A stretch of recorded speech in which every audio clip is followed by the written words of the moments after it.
ग्राम ग्राम संग्राम। और ये बात क्यों ना कही जाए, क्योंकि कहां तो हशीश, चरस, गांजा, वीड, इन सब की बात हो रही थी और कहां पर बात आ गई निकाहनामे पर। कहां बात यह हो रही थी कि ड्रग सिंडिकेट का पूरा भांडाफोड़ किया जाएगा और कहां सियासत आ गई एनसीपी वर्सेस एनसीबी पर।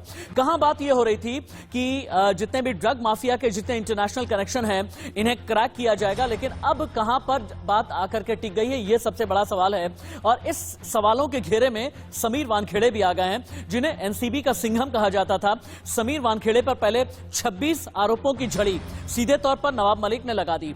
24 घंटे के बाद एक निकाहनामा लेकर के आए और यह कहना था कि निकाह किया है समीर वानखेड़े ने। समीर वानखेड़े दलित नहीं है और दलित का हक बार बार समीर वानखेड़े ने मारा है।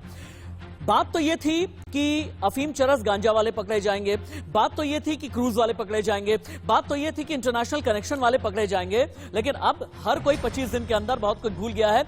नमस्ते, मैं राशिद। ड्रग्स केस की कितनी जांच हो रही है और हिंदू मुसलमान कौन करने की फिराक में है, इस बीच नवाब मलिक ने नया आरोप लगा दिया। नवाब मलिक ने एक निकाहनामा पेश किया है और यह कहा है कि 2006 में समीर वानखेड़े ने एक महिला से निकाह किया था। लेकिन सवाल यह है कि क्रूज पर जिस इंटरनेशनल माफिया की बात कर रहे हैं नवाब मलिक, ये इंटरनेशनल माफिया कौन था? नवाब मलिक ने यह भी कहा है कि इंटरनेशनल माफिया का लिंक समीर वानखेड़े के साथ में रहा है। नवाब मलिक ने यह कहा कि एक international drug mafia cruise red वाले दिन दाढ़ी वाला, कोट एंड कोट, मैं फिर रिपीट करूंगा, दाढ़ी वाला ड्रग माफिया क्रूज रेड के दिन क्रूज पर मौजूद था। लेकिन समीर वानखेड़े ने दाढ़ी वाले माफिया को नहीं पकड़ा, उसकी माशूका को नहीं पकड़ा और यहीं पर कई सवाल खड़े होते हैं। हिंदू मुसलमान कौन कर रहा है, क्यों कर रहा है? निकाहनामे का सच क्या है? एनसीबी वर्सेस एनसीपी की लड़ाई कहां तक जाएगी? ड्रग्स की गुनहगार की बात कहां गई, क्यों पीछे चली गई? वानखेड़े पर लगे आरोप कितने गहरे हैं? दाढ़ी वाला माफिया आखिरकार कौन है? दाढ़ी वाले माफिया की माशूका कौन है? इस बीच पहली बड़ी खबर, बिग ब्रेकिंग, नवाब मलिक ने फिर से लगाई है आरोपों की झड़ी। क्रूज ड्रग्स पार्टी में था इंटरनेशनल ड्रग माफिया, यह कहना है नवाब मलिक का। नवाब मलिक ने कहा माफिया की माशूका को वानखेड़े ने नहीं पकड़ा, दाढ़ी वाले माफिया से वानखेड़े की दोस्ती है। अब क्या समीर वानखेड़े आकर के जवाब देंगे? अगली बड़ी खबर, समीर वानखेड़े पर नवाब मलिक ने एक के बाद एक कई आरोप लगाए हैं। जारी किया है समीर वानखेड़े का निकाहनामा। 2006 में समीर का निकाह हुआ, यह नवाब मलिक ने कहा। निकाह में 33,000 रुपए मेहर के अदा किए गए।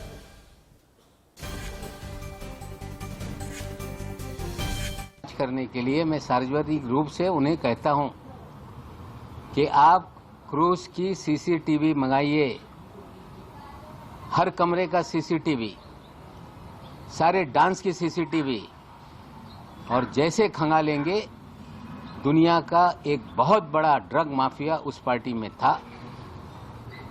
उन्हीं लोगों ने ये पार्टी आयोजित की थी। जो उस डांस में नाचते हुए नजर आया है वो दाढ़ी वाला है। वो दाढ़ी वाला कौन है, सारे एनसीबी के लोग जानते हैं। कुछ मुझे लोग जानकारी दे रहे हैं कभी वो तिहाड़ जेल में भी था, कुछ लोग मुझे जानकारी दे रहे हैं कि वो राजस्थान की जेल में भी था। मैं ये भी कहता हूं कि मालदीव के दौरे को देखिए, उस समय कौन से अभिनेता अभिनेत्री मालदीव में थी। तो जो उगाही का खेल है वो खुलकर सामने आ जाएगा। जांच शुरू है। ये कहा जा रहा है कि क्रूज की जांच को भटकाने के लिए नवाब मलिक पिछले 20-22 दिन से अलग अलग तरीके से चीजों को सामने ला रहा है। जब मैंने पहला बर्थ सर्टिफिकेट डाला तो सब लोग टूट पड़े कि ये फर्जी है। फर्जी है तो असली कहाँ है, उनके परिवार के लोगों को बताना पड़ेगा।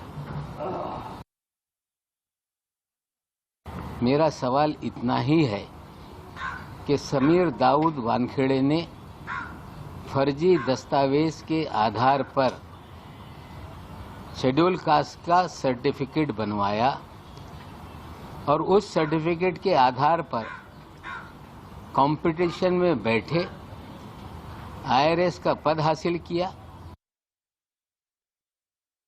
उस निकाहनामे को भी उसमें हमने डाला है।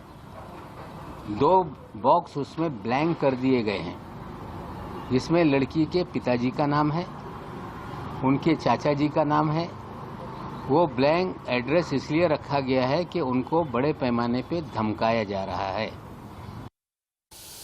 नवाब मलिक ने कई बड़े आरोप लगाए हैं। नवाब मलिक वर्सेस समीर वानखेड़े, 8 बड़ी खबर, 8 ब्रेकिंग न्यूज क्या है अब आप ये देखें।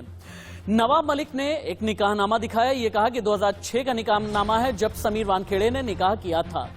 समीर वानखेड़े की नौकरी जाएगी, ये बार बार नवाब मलिक कहने में लगे हुए हैं।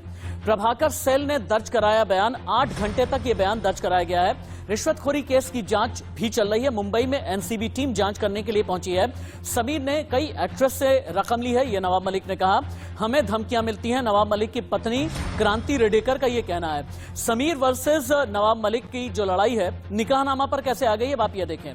नवाब मलिक ने नया आरोप लगाया, एक निकाहनामा जारी किया, दावा यह किया कि 2006 में समीर का निकाह हुआ है। समीर का शबाना कुरैशी के साथ में निकाह हुआ, यह कहना है नवाब मलिक का। मुंबई के अंधेरी वेस्ट में यह निकाह हुआ, लोखंडवाला कॉम्प्लेक्स में निकाह हुआ है और निकाह में 33,000 रुपए बतौर हक महर अदा किए गए हैं। अजीज खान यानी समीर वानखेड़े के जीजा अजीज खान गवाह हैं इस निकाह में, यह भी नवाब मलिक ने कहा। 2 तस्वीरें आपको दिखाते हैं। पहली वो तस्वीर आप देखेंगे जिसके बारे में नवाब मलिक ये दावा कर रहे हैं कि यह समीर वानखेड़े के निकाह की तस्वीर है, और एक और तस्वीर उनके निकाह के रसीद की तस्वीर है जो अभी आपको तस्वीरों में नजर आ रही है। आप 2 तस्वीरें देखें, इन 2 तस्वीरों में हम ये दिखा रहे हैं आपको कि समीर वानखेड़े का तथाकथित निकाहनामा जो नवाब मलिक ने पेश किया है। लेकिन काजी जिसने निकाह कराया है, हम वहां तक भी पहुंचे, इंडिया न्यूज का कैमरा उस काजी के पीछे भी पहुंचा कि सच तो हम जाने। क्या कहना काजी का, देखिए। जानकारी मिली जब उस पे दस्तखत है समीर के सामने, मुसलमान की और मुसलमान की लड़की से निकाह कर रहे हैं, तो ये जानकारी है कि ये मुसलमान है, इसलिए हमने निकाह वहाँ पढ़ाया। अब आज वो कह रहे हैं कि मैं मुसलमान नहीं था, हिंदू था, झूठ बोल रहे हैं। वो दाऊद ही बताए ना, वहाँ दाऊद नाम लिखा है ना, आप निकाहाने पे देखो ना भाई। हाँ दाऊद, ये समीर और बाप का नाम दाऊद। हमने पढ़ाया, दस्तखत भी किया और समीर वगैरह की भी दस्तखत हुई, वकील और गवाहों की भी दस्तखत हुई जी। अब आपके लिए देखना जरूरी है कि आखिरकार समीर वानखेड़े पर अब तक कितने आरोप लगे हैं। आरोप नंबर 1, आरोप नंबर 2, आरोप नंबर 3, आरोप नंबर 4 क्या क्या है, क्यों सवालों के घेरे में समीर वानखेड़े हैं। अब आप देखें, फर्जी केस के दम पर समीर वानखेड़े ने वसूली की, आरोप नंबर 1। बीवी के नाम पर बेनामी संपत्ति बनाई, आरोप नंबर 2।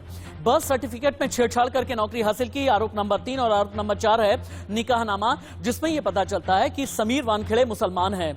क्या वाकई में समीर वानखेड़े मुसलमान हैं? लेकिन हम एक और सवाल खड़ा कर रहे हैं कि क्यों ड्रग माफिया की बात नहीं हो रही, क्यों ड्रग सिंडिकेट की बात नहीं हो रही, क्यों नशाखोरों की बात नहीं हो रही, क्यों चरस लेने वालों की बात नहीं हो रही, क्यों बॉलीवुड ड्रग सिंडिकेट की बात नहीं हो रही। कहानी शुरू कहां से हुई थी और आज कहां तक आकर के पहुंच गई है, अब आप ये देखें। 2 अक्टूबर 2021 से लेकर के 27 अक्टूबर 2021 तक में पहले आर्यन खान अरेस्ट हुए। ऐसा लगने लगा कि बॉलीवुड के ड्रग सिंडिकेट पर सीधे तौर पर चाबुक चल गया है एनसीबी का, लेकिन एनसीबी के अधिकारी, एनसीबी की कार्यप्रणाली, एनसीबी की कार्यशैली सब कुछ सवालों के घेरे में आते चले गए। और यही एक वजह है कि आज की तारीख में केस डाइल्यूट होता नजर आ रहा है। अगला ग्राफिक जो आपको यह बताएगा और दिखाएगा कि ड्रग्स से शुरुआत हुई और निकाहनामा तक कैसे बात आ गई। अब आप देखें पूरा घटनाक्रम क्या रहा है। 2 और 3 अक्टूबर की दरमियानी रात जब क्रूज रेड डाली गई, फिर उसके बाद आर्यन खान पर शिकंजा कसा गया। शिकंजे में 8 लोग आए, एनसीबी एक्टिव हो गई, इंटरनेशनल कनेक्शन सामने आया, केपी गोसावी, आर्यन के बचाव में फिर नवाब मलिक आ गए, आर्यन अनन्या की चैट सामने आई, समीर वानखेड़े पर वसूली के आरोप लगे, 25 करोड़ की वसूली की बात हुई, वानखेड़े के बर्थ सर्टिफिकेट विवादों के घेरे में आ गया, वानखेड़े के खिलाफ जांच तक भी बैठ गई, उनके खुद विभाग के अंदर जांच बैठी है और अब निकाहनामे का ये सच सामने आया है। लेकिन समीर वानखेड़े अपनी सफाई में क्या कहते हैं? समीर वानखेड़े को क्यों यह लगता है कि किसी षड्यंत्र, किसी साजिश का शिकार हो गए हैं? और समीर वानखेड़े को क्यों यह लग रहा है कि उन्हें बलि का बकरा यानी स्केपगोट बनाया जा रहा है? सब कुछ सुने आप। समीर वानखेड़े अपनी सफाई में क्या कुछ कह रहे हैं, देखिए। अगेन मैं कहना चाहता हूं कि मैं एक छोटा सा सरकारी मुलाजिम हूं, वो बहुत बड़े मंत्री हैं, तो अगर देश की सेवा करने के लिए, ईमानदारी से काम करने के लिए, ड्रग्स हटाने के लिए अगर वो मुझे जेल में डालना चाहते हैं तो मैं उससे स्वागत करता हूं। मैं ये जो दुबई की बात कर रहे हैं, मैं इसका घोर निंदा करता हूं। ये झूठी इन्फॉर्मेशन है। जिस तारीख ये जो कह रहे हैं दिसंबर में, मैं उस टाइम पे मुंबई में हूं। ये उस चीज की जांच कर सकते हैं। ये जो शब्द है खंडनी, एक्सटॉर्शन, ये बहुत ही घटिया शब्द है। मैं गया था मालदीव्स में, बाकायदा गवर्नमेंट की, हमारे जो कॉम्पिटेंट अथॉरिटी होती है उनकी परमिशन मैंने लिया है। मैं सरकार की परमिशन लेके अपने बच्चों के साथ में, अपने फैमिली के साथ में गया हूं। तो अगर उसे एक्सटॉर्शन कहते हैं तो this is not extortion. Shahrukh Khan का बेटा आर्यन खान, और आर्यन खान जब अरेस्ट हुआ तभी से ये कहा जाने लगा कि सचिन वानखेड़े एनसीबी के सिंघम हैं, रिया चक्रवर्ती, शौविक चक्रवर्ती, शाहरुख खान का बेटा किसी को भी छोड़ते नहीं हैं। लेकिन क्या शाहरुख खान और सचिन वानखेड़े का पाला पहली बार पड़ा है? नहीं, नाता पुराना है। कैसे? अब आप ये देखें। शाहरुख खान का समीर वानखेड़े से पहले ही पाला पड़ चुका है। शाहरुख को समीर वानखेड़े ने बिठाकर घंटों पूछताछ की है। समीर वानखेड़े ने शाहरुख पर 1.5 लाख का जुर्माना तक भी ठोका है। कस्टम ड्यूटी न भरने की वजह से यह जुर्माना लगाया गया। 2011 में शाहरुख खान फैमिली के साथ लंदन से लौटे थे। वानखेड़े की टीम ने शाहरुख को एयरपोर्ट पर रोक लिया था, कहा था कि यहीं पर बैठना होगा आपको। घंटों तक बैठे रहे। शाहरुख खान के लिए कस्टम चार्ज भरना जरूरी था। समीर वानखेड़े ने कहा कि नहीं, जा नहीं सकते आप। वानखेड़े एयरपोर्ट कस्टम ऑफिस में तब असिस्टेंट कमिश्नर थे। शाहरुख खान के पास तब कम से कम 20 लगेजेस थे। अनुष्का शर्मा को भी एक जमाने में सचिन वानखेड़े ने एयरपोर्ट पर रोका है, और अनुष्का शर्मा से भी वानखेड़े ने 1, 2, 4, 5, 6, 10 नहीं 11 घंटे तक पूछताछ की है। ये हैं समीर वानखेड़े। समीर वानखेड़े से किस किस बॉलीवुड की पर्सनालिटीज का पाला पड़ा है अलग अलग वजहों से, अब आप ये देखें। दीपिका पादुकोण, कटरीना कैफ, मिनीषा लांबा, रणबीर कपूर, मीका सिंह, बिपाशा बासु, विवेक ओबेरॉय, अनुराग कश्यप, रिया चक्रवर्ती, शाहरुख खान, अनुष्का शर्मा, इतने वो बॉलीवुड के स्टार्स हैं, सेलिब्रिटीज हैं, सिंगर हैं, एक्टर हैं, एक्ट्रेसेस हैं, जिनका समीर वानखेड़े से कभी ना कभी पाला पड़ा है। लेकिन नवाब मलिक वर्सेस समीर वानखेड़े की जो लड़ाई है ना, मुंबई पुलिस की भी अब हो गई है एंट्री। कैसे? अब आप ये देखें। मुंबई पुलिस को 6 शिकायत मिली, जांच शुरू की गई। 4 शिकायत समीर वानखेड़े के खिलाफ है, 2 मलिक के खिलाफ है। नवाब मलिक के खिलाफ सोशल हार्मनी बिगाड़ने का केस है, और वहीं पर एसीपी लेवल का ऑफिसर इन 6 केस की जांच करेगा। यानी समीर वानखेड़े के खिलाफ प्रभाकर सेल ने जो शिकायत की है, यह भी इन्हीं शिकायतों में शामिल है। यानी एसीपी लेवल का अधिकारी जांच करने जा रहा है मुंबई पुलिस का। सेल ने ही वानखेड़े पर रिश्वत लेने के आरोप भी लगाए थे। यानी मुंबई पुलिस की भी एंट्री हो गई है। लेकिन ये दाढ़ी वाले का राज क्या है, जिसके बारे में नवाब मलिक कहते हैं? नवाब मलिक ने एक नया आरोप लगाया है। नवाब मलिक ये कहते हैं कि क्रूज पर एक इंटरनेशनल ड्रग माफिया था, माफिया की माशूका थी। तस्वीर नवाब मलिक के पास है, वक्त पड़ा तो मैं तस्वीर सामने लेकर के आऊंगा। समीर वानखेड़े ने इस माफिया को नहीं पकड़ा, यह कहना है नवाब मलिक का। माफिया दाढ़ी वाला था, नवाब मलिक का कहना है। माफिया ने पार्टी रखी थी क्रूज पर, यह भी नवाब मलिक का कहना है। और वानखेड़े की सीडीआर को आप जांचिए, और अगर जांच में सामने नहीं आता फिर आप ये बताइएगा कि आखिरकार ये मैं सच बोल रहा हूं या फिर नहीं।